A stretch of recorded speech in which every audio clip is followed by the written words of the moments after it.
নমস্কার। আজ জিএমএম ডিস্ট্রিবিউটার্সের তরফ থেকে আমরা এসেছি গোপীনাথপুর, তাই তো? না, মাঝে মাঝে খুব বেশি দূর আমি যেতে পারবো না। তো তো এখানে আগের দিন আমরা ভিডিও করেছিলাম, কিন্তু ভিডিওটা সাউন্ডে একটু গন্ডগোল হওয়ার জন্য ওদিকে আবার রিপিট ভিডিও হচ্ছে। তো সেদিনে একটু কুটে দেখে গেছিলাম আমরা, কুটের জন্য সিজিতা ন্যানো প্লাস এবং লেজেন্ড দিয়েছিলাম। তারপরে উনি আমাদের বললেন, আমরা সেই রাতের বেলা ছিল সবটা দেখতে পাইনি, তারপরে উনি আমাদের বললেন চুলচুলে পোকা হয়েছে, তার জন্য আমাদের নিমাস্ত্র বলে আছে সেটা উনি দেননি। উনি বাজারের ওষুধ দিয়েছেন যেহেতু ভরসা কম, কিন্তু আগের দিনে আমরা আরামে যাচ্ছিলাম, আজকে কিন্তু আরামে যেতে পারছি না, মানে জমি কিন্তু আপনার নালা ঢাকা পড়ে যাচ্ছে এবারে। আগের দিন নালাতে আমরা আরামে হেঁটে গেছি আজ রাত্রেবেলা পর্যন্ত। সঙ্গে আমাদের কৃষক বন্ধু আছেন, খুব সাবধানেই যাচ্ছি, কারণ উনি কয়েকদিন পরে জমিতে নামেননি, তার জন্য গাছটা আরও একটু বাড়বাড়ন্ত হয়েছে। লঙ্কাও বেশ ভালো রকম লঙ্কা জমিতে ধরে আছে, একদম একদম তো পরিষ্কার লঙ্কাগুলো দেখা যাচ্ছে একদম। তো সরাসরি কৃষক বন্ধুকে চলে যাচ্ছে, আজকে ওনার ওখানে মিটিং আছে। আপনার নাম? শ্যামল কুণ্ডু, বাড়ি?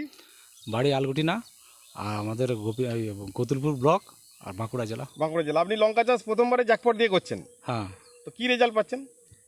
রেজাল্ট তো আমি এর আগে লঙ্কা চাষ বছর চারেক করেছি, কিন্তু তুলনামূলক হারে জ্যাকপটটা দিয়ে মনে হচ্ছে একটু ভালো হয়েছে। হ্যাঁ, ফলন কেমন আসছে? ফলন তো ভালোই হচ্ছে, দেখছি ওই যে দুবার তুলেছি, হ্যাঁ এবারে একটু বাড়বে মনে হচ্ছে। হ্যাঁ, অনেকটাই পারবে।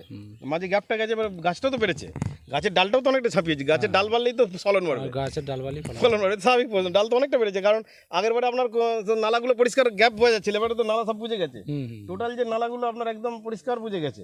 ঠিক আছে, তো আপনি যে ব্যবহার করছেন লঙ্কার কোয়ালিটি কেমন উঠছে?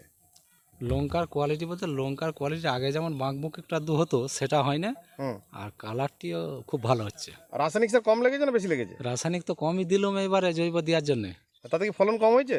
না, কম হয়নি, আচ্ছা। তবে গাছটা তো এই এসেছে। হ্যাঁ, মানে এই সময়ের মধ্যে যেটা হওয়ার উচিত হ্যাঁ, এই সময়ের মধ্যে যেটা ফলন হওয়া দরকার সেটা আমি পেয়েছি। পেয়েছেন। হ্যাঁ, এবং কোয়ালিটিটাও বলছেন লঙ্কার কালার এবং লঙ্কার ইয়ে ভালো। আর কালার মানে সেদিনে তো আমি গেছিলাম, আপনি হ্যাঁ। দেখলেন, এবং বাজারে নিয়ে গেলেও ঝট করেই ওখানে খরিদ্দারে পছন্দ হয়ে যাচ্ছে। পছন্দ হয়েছে, মানে আড়তদারে পছন্দ হয়ে যাচ্ছে। হ্যাঁ, আর দ্বারা পছন্দ হয়ে এবং আপনি একটু লঙ্কার একটু ডালটাকে হেলাম দেখি, এবং কুটেগুলো ছেড়েছে, কুটেগুলোর জন্য আপনার যাচ্ছে, আগের থেকে অনেকটাই ছেড়েছে। হ্যাঁ, এই তো সুন্দর একদম লঙ্কা, এই তো লঙ্কা একদম সুন্দর ধরে আছে একদম, এই যে হুম, অসাধারণ লঙ্কা। লঙ্কা সাইজটা কি আছে, এক জায়গায় সাইজ হবে একদম। আমাদের দেখুন লঙ্কাগুলো সাইজ কিন্তু একরকম, বাঁকাটারা অনেক কম, তবু ওই চুলচুলে পোকা ছিল বলে দু চারটে ভেঙেছে। হ্যাঁ, এটা এবার ছেড়ে গেলে এটা কেটে যাবে। চুলচুলে পোকা কাটাবার জন্য আমাদের নিমাস্ত আছে।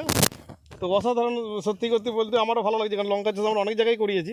আর লঙ্কার এই কুটেটা হচ্ছে এটা অসাধারণ লঙ্কা গাছ, মানে ধরেছে কেমন, ধরেছে খুব ভালো। একদম সাইজগুলো দেখেছেন একই জায়গায় সাইজ হচ্ছে। ফুল ফুল ধরে প্রচুর প্রচুর ধরে আছে, প্রচুর ধরেছে লঙ্কা।